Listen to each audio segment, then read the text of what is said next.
Mia Bloom, a professor at Georgia State University who has written several books about terrorism and violent extremism, including a book about women and terror. Mia, good evening. Good to have you here tonight. So, prior to this statement from the attorney, we knew zero, really, about this woman and whether or not she may have been involved in any way or aware of what he was planning.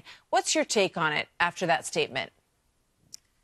I think there's a big difference between, we have, for example, before Bataclan, Ahmed Koulibaly sent his wife/live-in girlfriend away and she ended up in Islamic State. So we have a contrast with someone like Hayat Boumediene, who was also sent away in the days before the attack.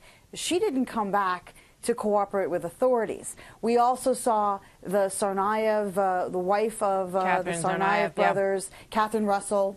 She wasn't cooperating with the FBI. So I think in this particular case, the fact that Mary Lou came back, she's working with the FBI, I think actually I'm inclined to believe her unless there's evidence otherwise.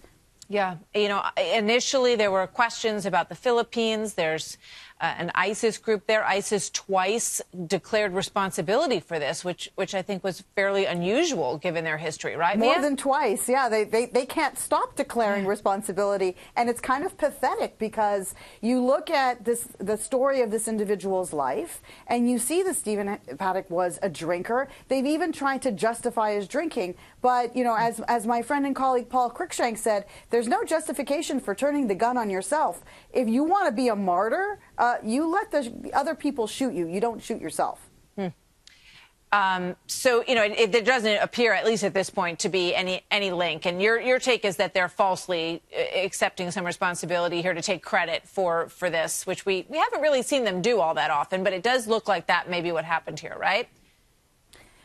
My perspective has been, and there's a lot of people who work on ISIS. I do a lot of research, and I've talked to you on your show about the stuff that I'm doing on their encrypted apps. Yeah. And we see them trying to take credit. But the fact remains is that this is the wrong individual to be a soldier of the caliphate, but also they've provided no evidence. There's no last will and testament. They keep saying it's coming, it's coming. But the fact is that, if they hadn't made this bogus claim, we wouldn't be talking about ISIS at all. And it's this equivalent of what they call in psychology the fear of missing out.